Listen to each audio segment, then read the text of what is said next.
I am Jeff from GDK Engineering. This is the Jaguar Mk IX. Now what we've done with this is we've stripped it, we've broke all the joints, re-glued all the joints, re-veneered it, and you can see that it's got the two different types of veneer that's on it.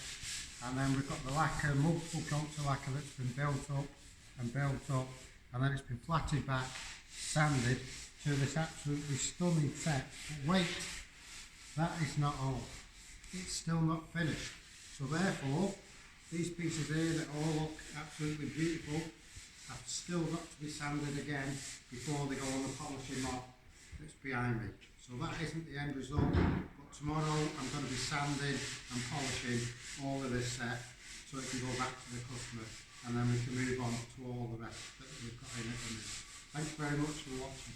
I'm Jeff. Please click like, share and tell your friends. Subscribe on YouTube as well. Bye bye for now.